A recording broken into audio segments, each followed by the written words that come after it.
नमस्कार साथियों, जय हिंद जय भारत। मैं गुरु कुमार आपका फिर से स्वागत करता हूं आपके अपने YouTube channel Haryana study vines पर। दोस्तों, आज हम इस सेशन में पशुओं के वर्गीकरण के बारे में, पशुओं के आहार के बारे में और पशुओं के चारा संरक्षण के बारे में जानेंगे। आइए शुरुआत करते हैं दोस्तों कि हम पशुओं का वर्गीकरण कैसे कर सकते हैं। सबसे पहले हम जानेंगे पाचन के आधार पर पशुओं का वर्गीकरण कैसे किया जा सकता है। तो आपका जो अमाशय है उसकी बनावट के आधार पर, यानी कि उसके काम करने के आधार पर पशुओं को मुख्य रूप से 3 भागों में बांटा जा सकता है: रोमंथी, अरोमंथी और अर्ध रोमंथी। रोमंथी यानी कि र्यूमिनेंट, जो जुगाली करने वाले पशु हैं। अरोमंथी यानी कि नॉन र्यूमिनेंट, जो जुगाली नहीं करते। अर्ध रोमंथी यानी कि सूडो र्यूमिनेंट, जो आपका आंशिक रूप से जुगाली करते हैं। तो रोमंथी या जुगाली करने वाले पशु कौन कौन से हैं? गाय हैं, भैंस है, भेड़ है और बकरी है। अरोमंथी जुगाली न करने वाले पशु कौन कौन से हैं जो जुगाली नहीं करते? घोड़ा, कुत्ता, सूअर और खरगोश। अरोमंथी कौन कौन से पशु हैं जो आंशिक रूप से जुगाली करते हैं? ऊंट और लामा। दोस्तों, जो आपका रोमंथी है, इनका जो पाचन तंत्र है वो 4 भागों में बांटा गया है। और वो 4 प्रमुख भाग कौन कौन से हैं? रूमेन, रेटिकुलम, ओमेसम और एबोमेसम। दोस्तों, जो रोमेन है ये आपका अमाशय का सबसे बड़ा भाग होता है। लगभग 80% अमाशय का हिस्सा होता है और इसका मुख्य कार्य भोजन का संग्रहण करना है। इसका पीएच मान 5.8 से 6.8 होता है। रेटिकुलम अमाशय का सबसे छोटा भाग है। केवल यह अमाशय का 5% हिस्सा है। इसका आकार मधुमक्खी के छत्ते जैसा होता है और यह पशु के पेट में आने वाले हानिकारक सामान या वस्तुओं को रोकता है।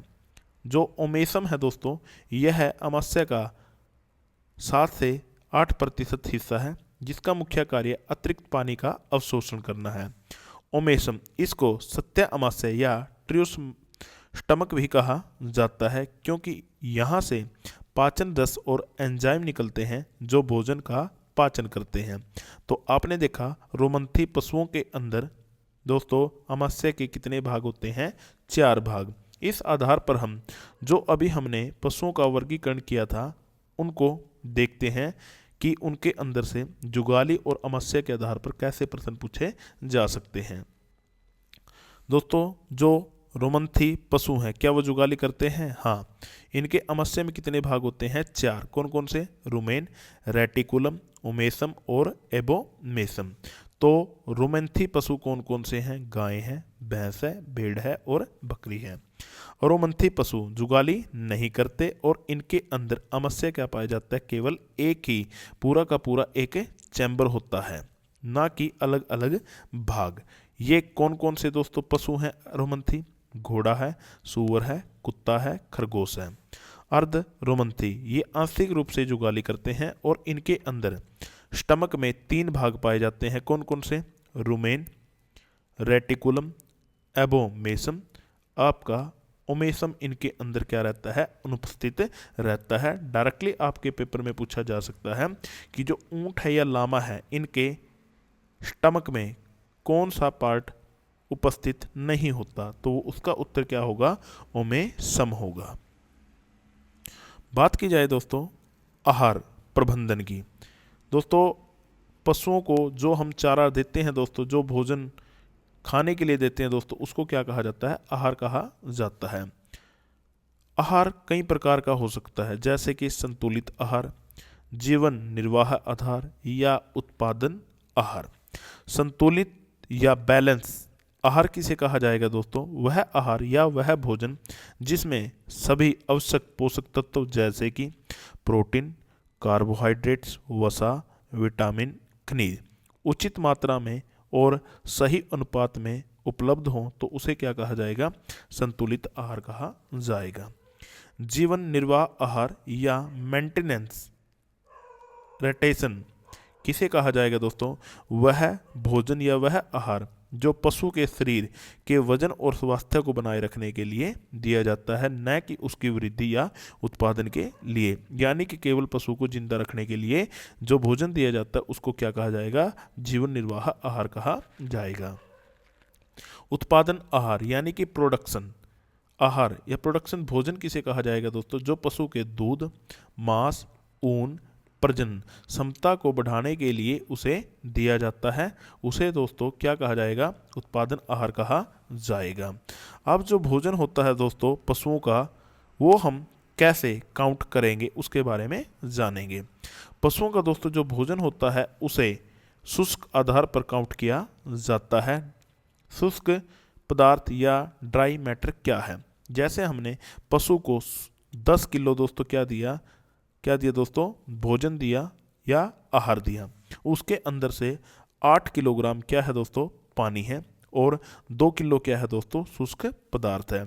तो हम जो पानी है दोस्तों उसको काउंट नहीं करते, शुष्क पदार्थ में केवल और केवल जो सूखा भोजन है उसको ही काउंट किया जाएगा। यानी कि यदि आप पशु को 10 किलो भोजन डालते हो तो उसको केवल और केवल 2 किलो में ही काउंट किया जाएगा। और इसी आधार पर ही हम देखेंगे कि पशुओं को कितना आहार देना चाहिए, और इसी के आधार पर ही आपसे प्रश्न पूछे जाएंगे। बात की जाए दोस्तों दुधारू पशुओं की, जैसे कि गाय और भैंस। जो आपका गाय है उसको कितने शुष्क पदार्थ की आवश्यकता है? यदि गाय का वजन 100 किलो है तो उसे 2.5 किलो तक शुष्क पदार्थ की आवश्यकता है। और यदि वो गाय दूध देने वाली है तो यदि वह 3 लीटर दूध देती है तो उसे 1 किलो दाना देना चाहिए, ताकि उसका दूध बना रहे और अच्छा दूध में क्या हो दोस्तों? उत्पादन हो। भैंस की बात की जाए तो भैंस को कितने शुष्क पदार्थ की आवश्यकता होती है? यदि भैंस का वजन 100 किलो है तो उसे शुष्क पदार्थ के रूप में 3 किलो भोजन देना चाहिए। यदि भैंस दूध देने वाली है तो उसे 2.5 लीटर दूध पर 1 किलो दाना दिया जाना चाहिए। दोस्तों उम्मीद है आपको गाय और भैंस का ये जो भोजन का सिस्टम है ये समझ में आ चुका होगा, और दूध बढ़ाने के आधार पर उनको कितना दाना देना चाहिए। सामान्य पाचन के लिए प्रत्येक पशु को 30 ग्राम साधारण नमक भी देना चाहिए दोस्तों, ताकि उनका डाइजेस्टिव सिस्टम अच्छे से काम करता रहे।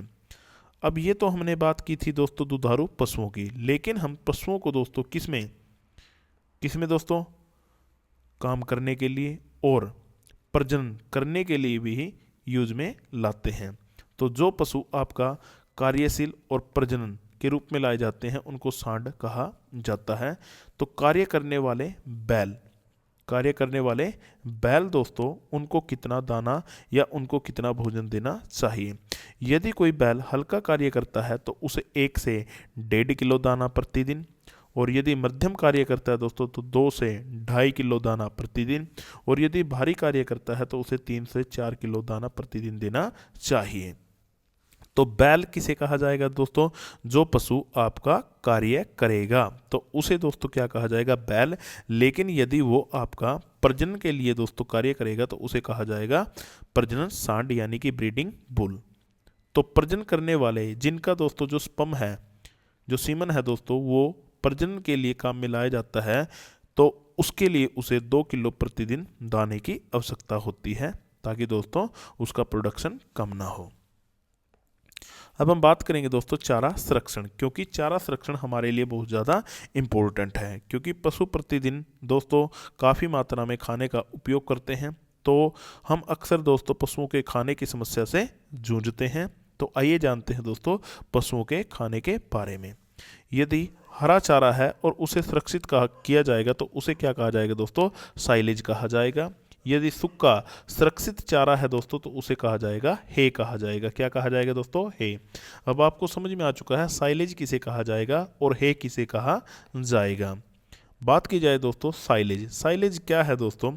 यदि हम हरे चारे को सुरक्षित रखना चाहते हैं तो उसे कैसे सुरक्षित रखा जाएगा? जैसे कि हमने क्या किया, मक्का, ज्वार, बाजरा आदि की क्या की दोस्तों? कटाई की। कटाई करने के बाद उसको क्या किया जाएगा, एक गड्ढे के अंदर डाल दिया जाएगा और वो गड्ढा ऊपर से प्रॉपर तरीके से ढक दिया जाएगा ताकि उसके अंदर हवा क्रॉस ना हो। फिर दोस्तों उसके अंदर क्या होगा, फर्मेंटेशन यानी कि किण्वन का प्रोसेस होगा और इसके अंदर क्या होगा दोस्तों, जो आपका साइलेज होगा वो हमारा सुरक्षित रह जाएगा। समझ में आ चुकी है दोस्तों। इस साइलेज बनाने के लिए हमें जो फसल चाहिए दोस्तों उसके अंदर 60% तक नमी होनी चाहिए और उसका पीएच मान 3.5 से 4 तक होना चाहिए, यानी कि अम्लीय नेचर का होना चाहिए। और यह साइलेज कब तक बनकर तैयार हो जाता है दोस्तों, लगभग आपका 12 महीने। ठीक है, इंपॉर्टेंट फैक्ट था दोस्तों, आपको समझ में आ चुका है। ये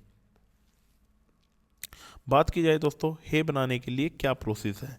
जैसे दोस्तों हमने फसल की कटाई की, जैसे कि जो बरसीम है, ठीक है, बरसीम को क्या किया हमने, धूप में रख दिया ताकि उसके अंदर से दोस्तों नमी क्या हो जाए, समाप्त हो जाए और सूखा पदार्थ उसके अंदर बचा रहे। फिर हम उसका क्या करेंगे दोस्तों, बट्ठल बनाकर दोस्तों क्या करेंगे, उसको भंडार करेंगे। यहाँ पर दोस्तों नमी कितनी रहेगी, 14 से 15%। शुष्क पदार्थ की मात्रा इसमें ज़्यादा रहेगी, 85 से 90%। और ये लगभग आपका 4 से 6 सप्ताह के भीतर बनकर क्या हो जाएगा, तैयार हो जाएगा दोस्तों। उम्मीद है आपको चीज़ें समझ में आई होंगी। जो दलहनी फसल है जैसे बरसीम, इनके अंदर विटामिन ए और कैल्शियम की भरपूर मात्रा होती है, ये भी आप नोट कर सकते हो। तो अब हमने देखा साइलेज और हे के बारे में।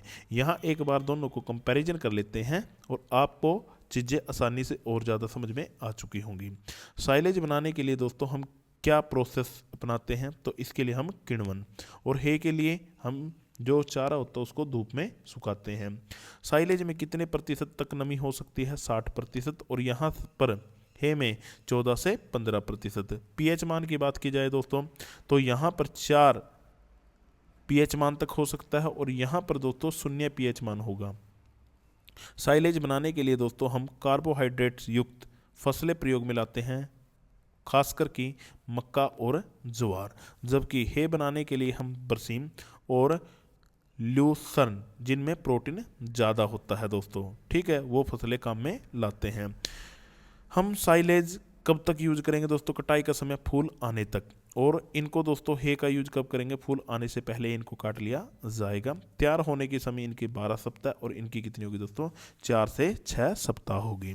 तो कुछ इंपॉर्टेंट चीज़ें हमने दोस्तों चारा के संबंध में यहाँ पर जान ली। तो जो अभी हमने पढ़ा है इनमें आप एक बार रिकॉल कर सकते हो कि जो स्टमक होता है उसका सबसे बड़ा हिस्सा कौन सा होता है दोस्तों, रोमंथी। सत्य अमास्य किसे कहा जाता है दोस्तों, अबोमेसम को कहा जाता है। ऊंट के पेट में कौन सा भाग उपस्थित नहीं होता, ओमेसम। गाय को प्रति 3 लीटर दूध देने पर कितना चारा की आवश्यकता होती है, तो 1 लीटर। सॉरी दोस्तों यहाँ पर गाय नहीं है, आपका भैंस आएगा दोस्तों, ठीक है। भैंस को प्रतिदिन, और यहाँ आएगा गाय, ठीक है, तो कितना चाहिए दोस्तों, 1 किलो दाना चाहिए। साइलेज बनाने के लिए कितने पीएच मान की आवश्यकता होती है, 4। और आपका हे बनाने के लिए कितनी नमी की आवश्यकता है दोस्तों, 15%। तो बताइएगा अमाशय के किस भाग का आकार मधुमक्खी के छत्ते के समान होता है, तो उसका आकार होता है दोस्तों रेटिकुलम का। यदि दोस्तों आपको मेरी वीडियो पसंद आती है तो चैनल को लाइक शेयर और सब्सक्राइब जरूर करें। जय हिंद, जय भारत।